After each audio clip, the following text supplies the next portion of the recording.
Muchísimas gracias a todos y vamos a comenzar. Bueno, el contenido de la presentación. Primero vamos a tratar de dar muy brevemente cómo la estructura productiva del país ha cambiado y cómo esa estructura a nivel de país genera modificaciones que ya de por sí están generando sinergias a nivel de las distintas dimensiones del desarrollo sostenible en el país. Luego vamos a tratar de, también muy brevemente, ver los temas estratégicos sobre los que estuvimos trabajando desde INIA y que estamos tratando de ver cómo a partir de lo que es la construcción de proyectos de investigación podemos ir solucionando. Nos vamos a focalizar después más en una cosa más microeconómica, un proyecto regional de producción agroforestal presentado por esta regional en conjunto con otras instituciones y luego tratar de sacar alguna conclusión. Lo primero, bueno, obviamente Uruguay, estamos en la parte de clima templado y desde el punto de vista topográfico, desde el punto de vista del clima, tenemos condiciones que hacen propicio el crecimiento de los pastizales y también hacen propicio, y es una ventaja que tenemos, el crecimiento de árboles, donde las tasas de crecimiento de los mismos han demostrado ser muy competitivas en relación al resto de los países. Del punto de vista del país, hoy tenemos un PBI agropecuario, por decirlo de alguna manera, en dólares, que se divide en 47% en agricultura, 47% en pecuaria y una silvicultura que está en un 6%, pero que obviamente cuando uno mira proyecciones y modelos de proyección hacia adelante, empieza a tener cada vez más impacto.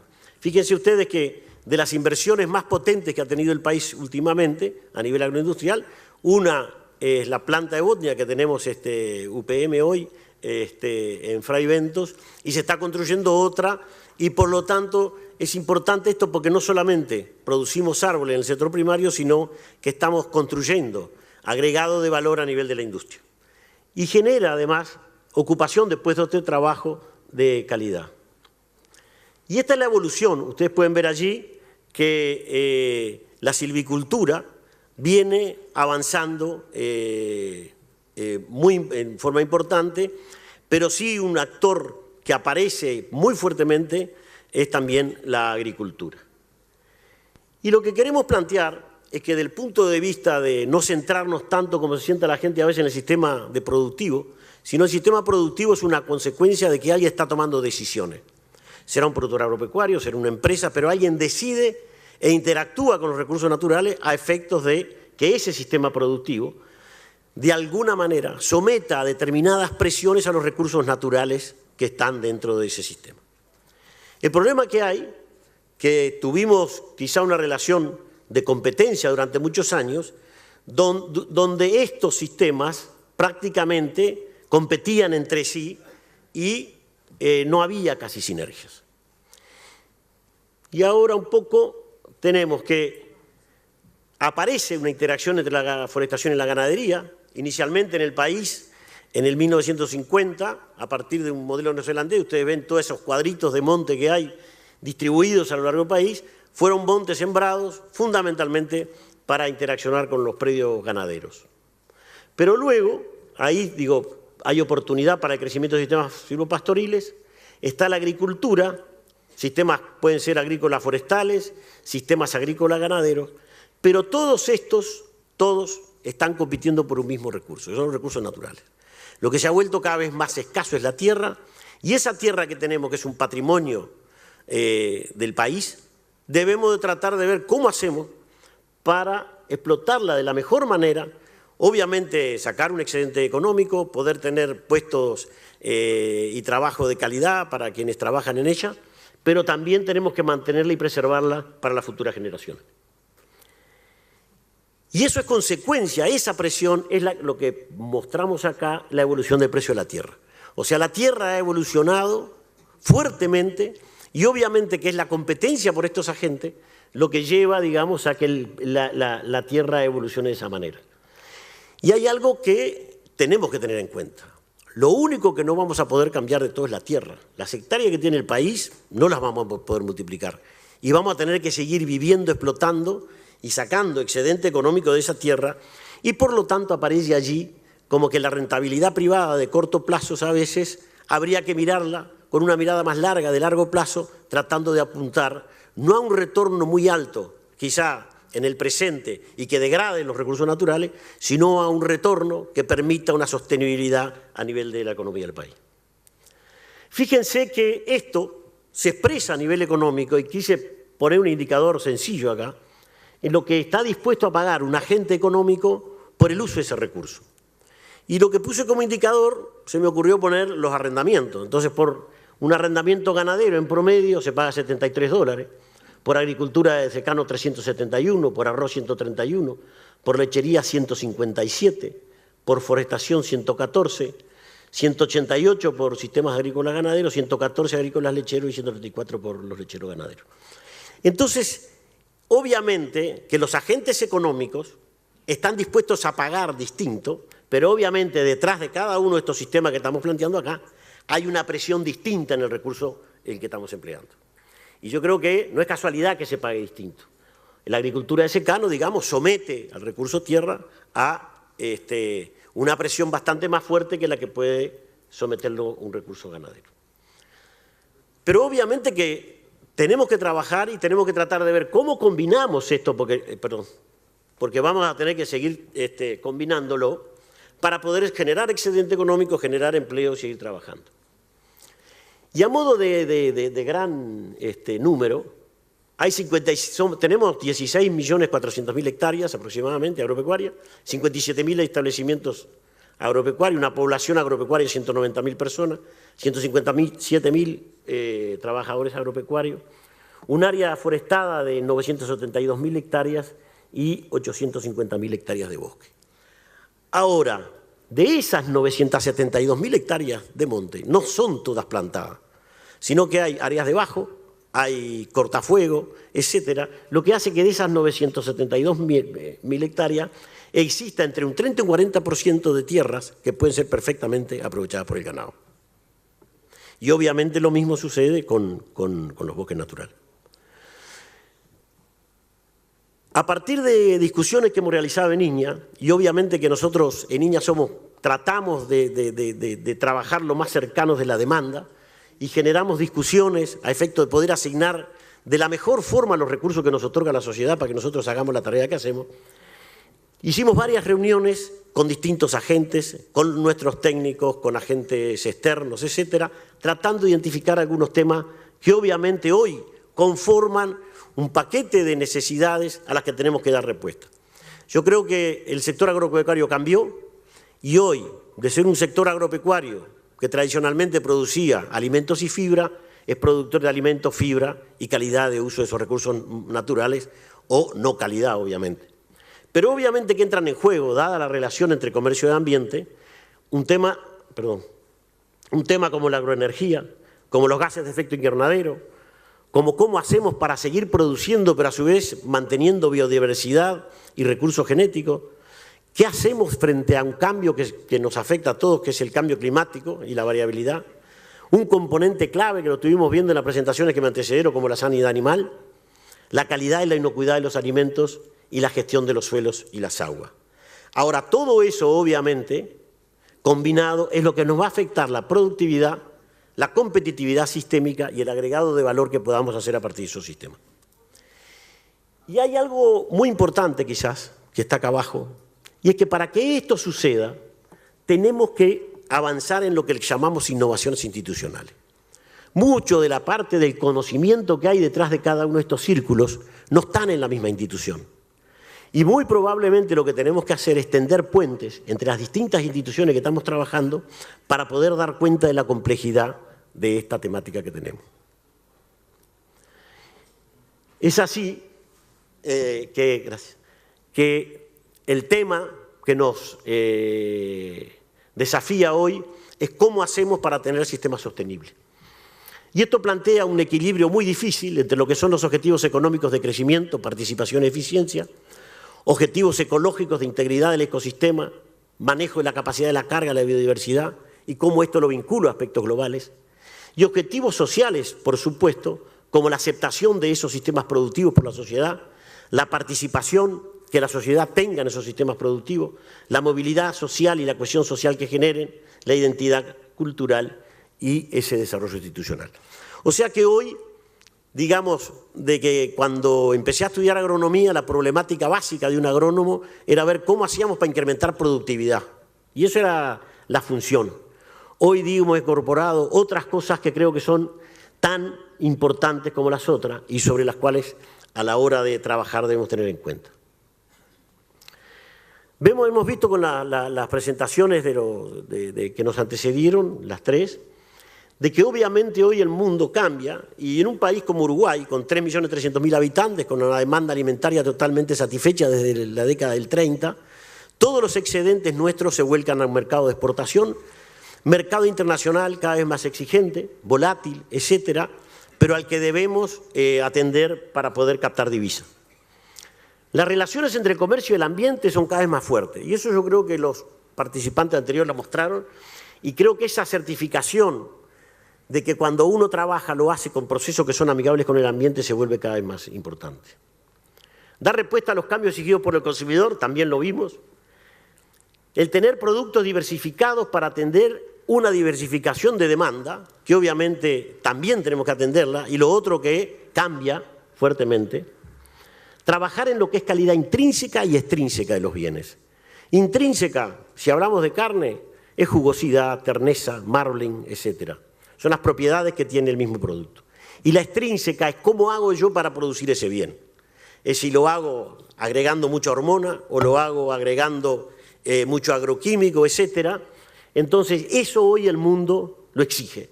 Pero lo exige que lo certifiquemos y demostremos que para producir ese producto lo necesitamos.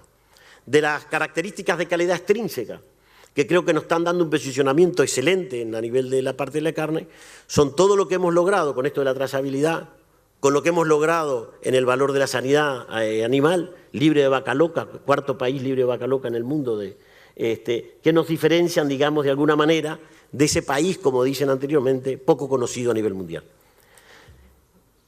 Y bueno, y se viene todo lo que es las buenas prácticas de manejo animal y agrícola, bienestar animal, etcétera, que debemos de ir incorporando al proceso y que por suerte estamos trabajando en ello, tratando de apuntar a esto de que es el logro de un producto de una agricultura multifuncional.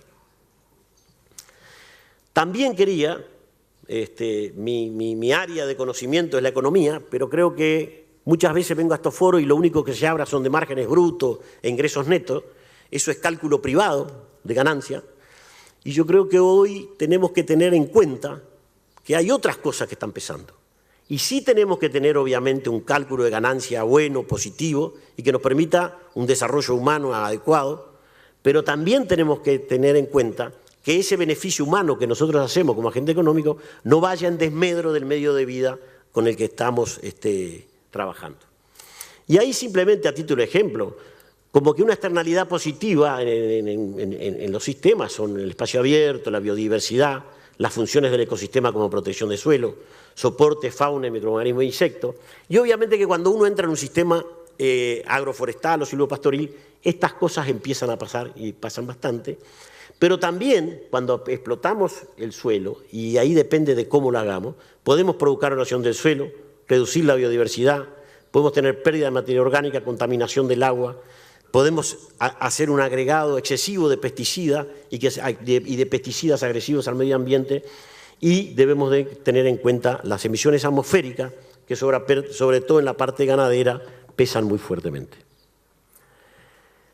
Y volviendo a lo que es la temática nuestra, la región norte tiene estos suelos acá que son suelos de arena donde se ha desarrollado la forestación fuertemente y tenemos estos suelos de acá de basalto que son suelos con altísimo riesgo de sequía y con una problemática bien diversa de esta que tienen los árboles. Estos suelos, desde el punto de vista de producción de pastura, por ejemplo, tienen un ciclo que lo ubica más bien hacia el verano, y estos suelos acá justamente tienen una problemática que es inversa. Es así que en el año 2007 generamos, y a partir de las propuestas del CAR, un proyecto de la regional, se llamaban proyectos regionales, que llamó Proyecto Agroforestal de las regiones norte y noreste, para tratar de avanzar en este sentido. Tratamos de armar un equipo lo más amplio posible, donde interviene gente de distintas instituciones y con distintas especialidades, para poder dar respuesta a esa problemática que estamos hablando. Del punto de vista de la cartografía forestal, como les decía, bueno, acá tenemos una gran área de producción forestal y acá otra, y veíamos como que podía ser muy interesante una complementación de los sistemas productivos ganaderos familiares que están acá en el basalto con esta área que digamos que tiene un tipo de funcionamiento diferente y está bajo los árboles. Del punto de vista forestal, obviamente que acá se concentra más la madera sólida, esto es madera sólida y fibra, y esto es fibra. Esto, digamos, a la época que hicimos este estudio. Pero obviamente que lo que estábamos buscando es una complementación y una sinergia entre estos tipos de producción con otros sistemas como el de producción ganadera. Existen antecedentes en Iña, a partir del 90, Olmos, Pérez Gomar, Valmeli, donde se trabajó en tolerancia a distintos cultivos, especies forrajeras y competencias de árboles con Eucalyptus grandis, con diferentes densidades de plantación, 1000, 400, 200 árboles, y se plantaron cultivos, que se plantó soja y maíz, leguminosas puras y mezclas forrajeras. Obviamente que estos antecedentes también se hicieron con un proyecto que buscó también desde el punto de vista de mejora genética, etcétera, ver especies adaptadas de árboles a situaciones, por ejemplo, como la del basalto. Y ahí me retrotraigo al 90, porque obviamente este proyecto, digamos, si uno lo mira a lo largo del tiempo, es un proyecto muy innovador en el momento que fue planteado, pero que obviamente no estaban las condiciones dadas como para avanzar en esto. Entonces se hizo una rotación de cultivo de soja y verdeos de invierno, cultivo de maíz, verdeo de invierno, praderas convencionales, leguminosas forrajeras, bromonitrógeno con distintas densidades, con Eucalyptus grandis, y bueno, yo muy resumidamente, porque tengo poco tiempo, y me viene quedando menos capaz, la producción de forraje y madera en los primeros años del estudio fue similar a la reportada, o sea, no hay afectación del uso silvopastoral con el de forestal solo. El rendimiento en grano de los cultivos sí, en este caso y con las variedades que teníamos disponibles, fue sensiblemente inferior, y a partir del tercer año se reportaba un impacto negativo. Obviamente a partir del tercer año la sombra del árbol empieza a ser importante y baja la producción de pastura. Y lo otro que se plantea acá, que con una densidad de 400 árboles o menor se permite una implantación de distintas alternativas de cultivo y forrajes adaptados. Siguiendo con este proyecto, lo que nos parecía, bueno, ataquemos la problemática que es compleja, pero vamos a tener que definir una metodología que nos permita ir por lo menos poniendo alguna interrogante más clara en relación a todo esto. Y formamos un equipo multidisciplinario y un equipo que nos integramos, INAH, Dirección General Forestal, Ministerio, Facultad de Agronomía, Instituto de Economía de la UDELAR y Weyerhaeuser, por el lado nacional, pero también se incorporaron a universidades como la Universidad de Washington, la Universidad de Carolina del Norte, para atacar otros temas. Los objetivos específicos fueron caracterizar sistemas de forestación y ganadería en la región de Basalto y Arenisca, analizar posibilidades de formación de un clúster desde el punto de vista económico que pudiera integrar la parte agroindustrial, forestal y cárnica en la región norte y noreste, y formular propuestas de investigación tendientes a levantar esas limitantes tecnológicas. Las actividades que planteamos, bueno, fue primero, a partir de los datos de DICOSE, tratar de entender de que si tomamos como unidad de análisis una sección policial, podemos ver qué impactó a nivel de esa sección policial el aumento de los montes. Hicimos encuestas, entrevistas y estudios de casos. Se hizo un trabajo a partir de una tesis de un estudiante de economía sobre la posibilidad del clúster cárnico y forestal, y tenemos un ensayo de recría en la corona que hoy antecede. Con la corona llevamos adelante ese trabajo y ustedes ven ahí que medimos, y es lo que quiero ver, no solo medimos cuánto produce el monte y cuánto producen los animales, medimos qué pasa con la biodiversidad, medimos qué pasa con la macrofauna y la microfauna, medimos qué pasa con un modelo hidrológico, tratando de ver cómo se produce escorrentía a partir de una microcuenca forestada y otra no forestada. Medimos también impacto que hay del agregado a través de los insectos, son trazadores del nivel de contaminación, como puedo decir. O sea que tratamos de aportar de todos los puntos de vista y sobre todo trabajar con especies animales, que nosotros hoy hicimos énfasis simplemente en la ganadera, pero también hay esfuerzos muy importantes, sobre todo en el sur, de trabajar con ovinos en sistemas silvopastoriles. Y es así que, bueno, tomamos acá y lo que vamos a definir una región agrupada que es Ribera, Tacuarembó, Paysandú, Cerro Largo, Durazno, Se tomó la información por departamento y después seleccionamos secciones policiales que tuvieran más de un 65% del área forestada. Y la otra complejidad que tiene es que cuando uno se pone a trabajar en un sistema silvopastoril, tenemos muchas variables que medir. Una es la edad del monte, la especie, el biotipo animal. Y lo otro es cómo combinemos cuánto ganado, puede haber un 5% de árboles y el resto de ganado, o puede haber un 70% de árboles y un 30% de ganado. Y obviamente que esto da respuestas distintas, y la única manera de poder adentrarnos perfectamente en esto sería a través de la modelación. Y por lo tanto, trabajamos en pasturas, tratando de generar información que nos permitiera ir juntando vacíos de información que tenemos para poder hacer un análisis sistémico y elaborar modelos sobre los mismos. ¿Qué sucedió en esa región? Fíjese cómo baja el campo natural y los rastrojos a partir del año 95. Y fíjense cómo evolucionó el uso del suelo. Lo puse hasta el 2007 porque el impacto más fuerte de la forestación está acá. Entonces, el área mejorada incrementa un poco, la forestación se incrementa y las tierras de labranza se mantienen, que si hubiéramos seguido son las que incrementan más al principio. Y hay algo que sí quiero decir acá, porque lo he escuchado varias veces, y es que hay gente que dice que la forestación no afecta la carga, y eso no es así. Nosotros acá medimos, a partir de una sección policial, que nos da un ámbito de trabajo mucho más amplio que un ámbito microeconómico de un predio, y se produce un descenso de casi 0,15 unidades ganaderas entre lo que había en el 95, cuando comienza la siembra de árboles, y esto. Ahora, obviamente que si yo mido, y muchos de los estudios que hay parten de 2000 adelante, el efecto es muy bajo, pero el efecto muy fuerte se produce en este medio. Hoy estamos acá y estamos en esta etapa donde estamos ya buscando más la interacción.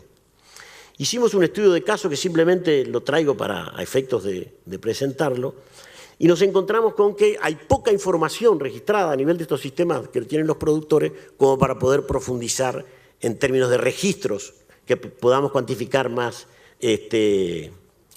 precisamente esto. Entonces, bueno, con DICOSE, la introducción de la forestación produce en la carga animal a nivel de las acciones policiales en el noreste aproximadamente un descenso de un 0,15 de unidades ganaderas del 96 al 2000. Y de los casos sacamos que los problemas grandes que había de la gente que tenía trabajo de animales en el monte era la sanidad en el monte, cómo hacer para suplementar con animales y minerales de la mejor manera, cómo hacer para, tratando de mejorar esto, tener mejores ganancias y tratar de poder considerar situaciones que son muy heterogéneas. A partir de esto, se hizo un estudio de las posibilidades de la sinergia, que fue el estudio del clúster cárnico, y la conclusión es que si bien hay sinergias tanto por el lado agroindustrial, forestal, y hoy no están maduras como para poder decir que puede existir un clúster forestal maderero. El área de sinergia más clara entre las dos que aparecía es el sector energético, y allí donde hoy precisamente se están llevando adelante trabajos a partir de biomasas forestales. Y ahora vengo en el ensayo que hicimos, que es una experiencia de campo de recría en campo de silvo pastoreo. Las cuencas con las que trabajamos son cuencas apareadas, esta tiene árboles y esta no tiene árboles. Y allí tratamos de dar respuesta desde línea a una inquietud que es del Consejo Asesor Regional, de esta regional, que nos decían ustedes tienen que darnos algún dato sobre el silvopastoreo. Hicimos una asociación con Weyerhaeuser, pero también lo hicimos con un grupo de productores, que es la Sociedad de Fomento Rural Basalto Ruta 31, y lo hicimos con el Instituto Plan Agropecuario y con la Facultad de Veterinaria, que se mostraron también interesados en trabajar en el tema. El objetivo general fue conformar y consolidar una experiencia innovadora para promover distintas formas de organización productiva comunitaria de los productores familiares de la zona de basalto, favorecer la articulación de experiencias socioproductivas sustentables vinculadas a la economía social y el desarrollo local, que promueva el trabajo integral de hombres y mujeres, basados en la búsqueda. En ese caso nos pusimos de acuerdo a trabajar con cría vacuna por la baja eficiencia, ver los cambios que se estaban dando en la forestación y buscar esa oportunidad de campos de recría para pequeños y medianos productores del basalto en estas áreas forestales que tienen las empresas y podía ser parte de la responsabilidad social empresarial de las mismas. Y lo otro, empezar a tener datos. Es así que surge una tesis de Javier Amashi y Nelson Rivas, tutoriada por Carolina Viñoles, Yo voy a tratar de acelerar porque me mostraron la amarilla ya. Y bueno, y ahí tratamos de énfasis con producción, énfasis vaculunar, areniscas, ya lo hablamos, déficit principalmente en invierno, el basalto con un déficit diferente, en el verano la producción es altamente dependiente de las condiciones climáticas, problemas de infraestructura, escaso empotreramiento, problemas de agua y sombra en el área basáltica, complementación de la producción ganadera en campos de arena y basalta y el alto porcentaje de forestación donde hay un 30 o 40% que permanece sin forestal.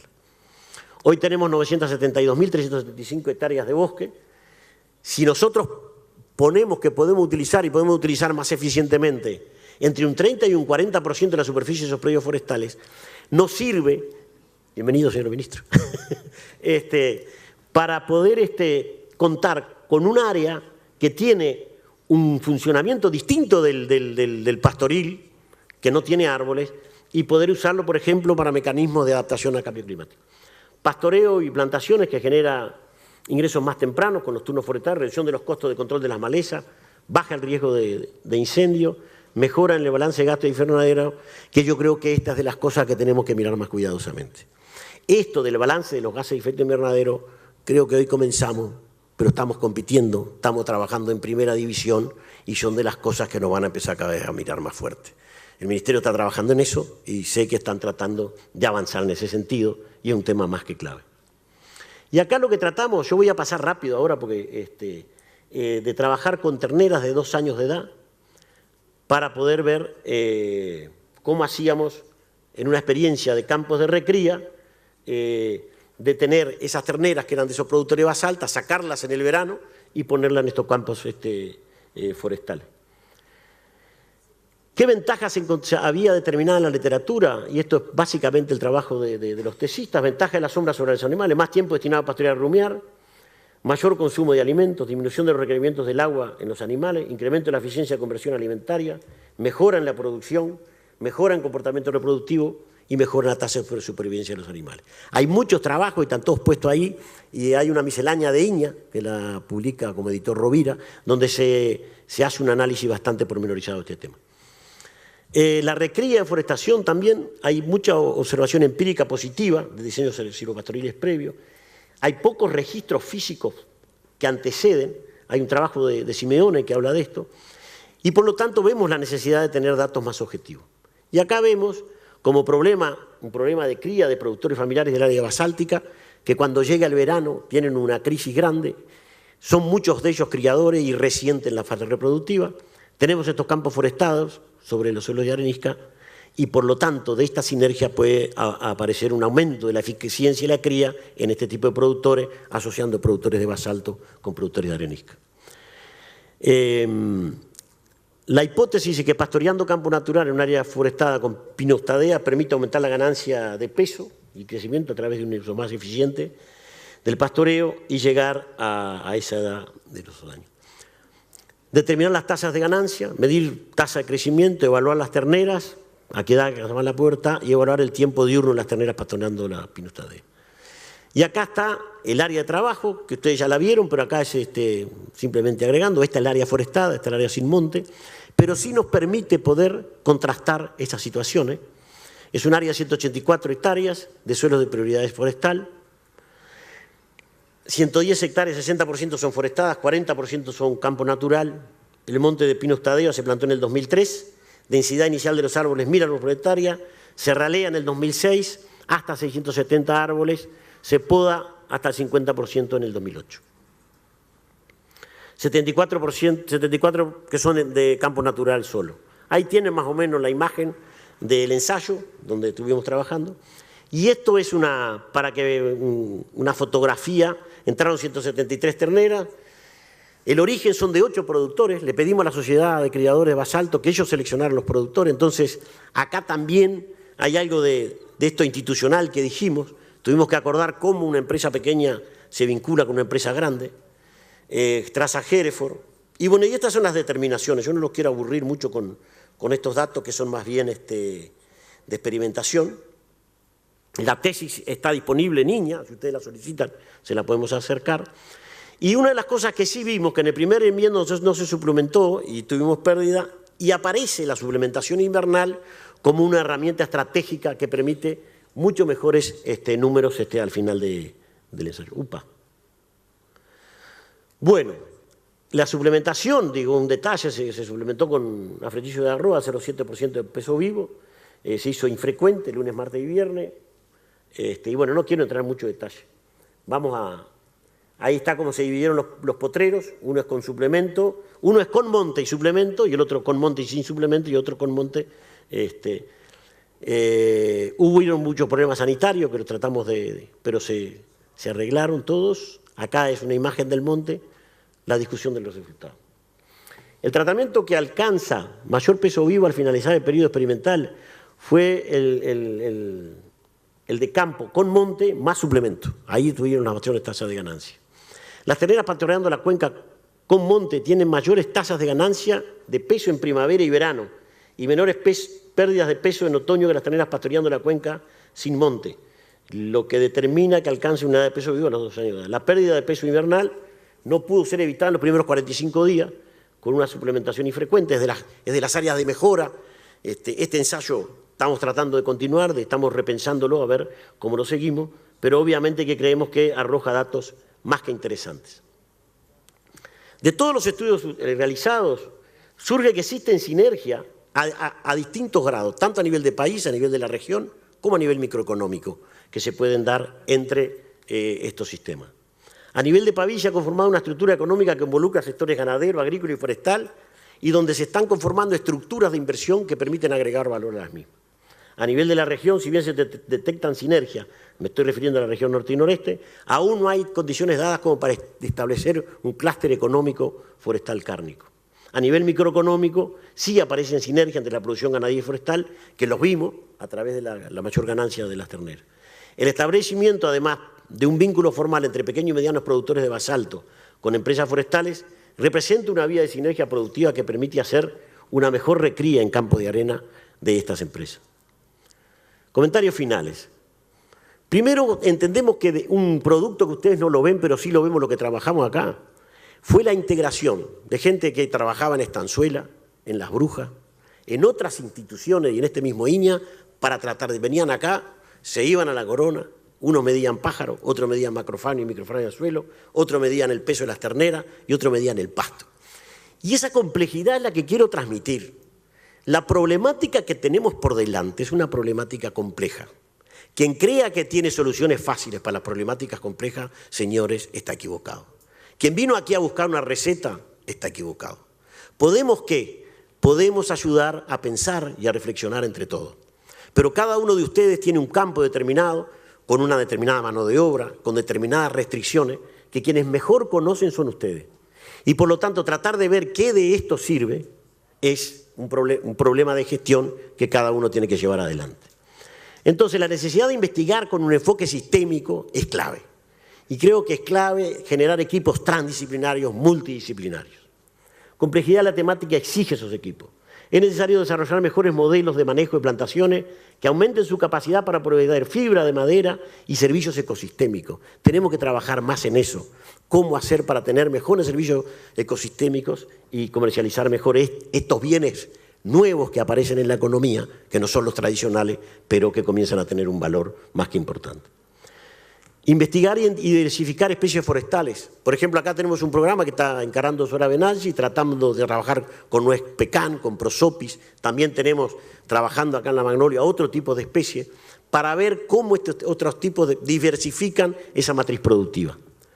Existen hoy políticas públicas, que son políticas públicas en apoyo a la integración de la forestación en predios ganaderos, y creo, bueno, está el ministro acá con nosotros, y creo que bienvenidas estas políticas, porque obviamente hay una sinergia clara entre la producción ganadera y la producción del monte. Y que creo que capaz que sí, si pensamos con una mentalidad de cortoplacista, capaz que no la vemos clara, pero si lo pensamos en un país que ve el horizonte a un largo plazo, y es un horizonte sostenible, obviamente que lo necesitamos. Apoyar al desarrollo de las capacidades junto a otras instituciones. Y acá en este campus que estamos sentados hoy, si ustedes vieron unas maderas en un edificio que se está haciendo, eso es la Universidad de la República que se integra en el primer campus interinstitucional de la historia de este país, y lo digo con orgullo, y se hace acá en Tacuarembó. ¿Y qué estamos generando? Una nueva carrera, que es la carrera Instituto Superior de Ciencias Forestales, que a diferencia de la carrera de ingeniero agrónomo, orientación forestal, soy ingeniero agrónomo y orgulloso de ello, pero sí creo que esta temática de tener esta materia prima y en esta disponibilidad exige de tener caracterizada desde el punto de vista de la ingeniería la madera. ¿Cómo hago para utilizar madera en procesos constructivos y quizá bajar costos en algunas cosas? ¿Cómo hago desde la química, y tenemos un polo de química, para atacar la madera de distintos procesos y generar energía renovable para esta zona? Y tenemos además gente de la Facultad de Ciencia, gente del Instituto de Desarrollo Sostenible e Inclusión Social, que nos vendrá a ayudar a reflexionar de cómo hacemos para generar mejores tecnologías, tener mejores empresas, mejores productos, pero que eso se haga también permitiendo el desarrollo social y humano de la gente que está radicada en esta zona.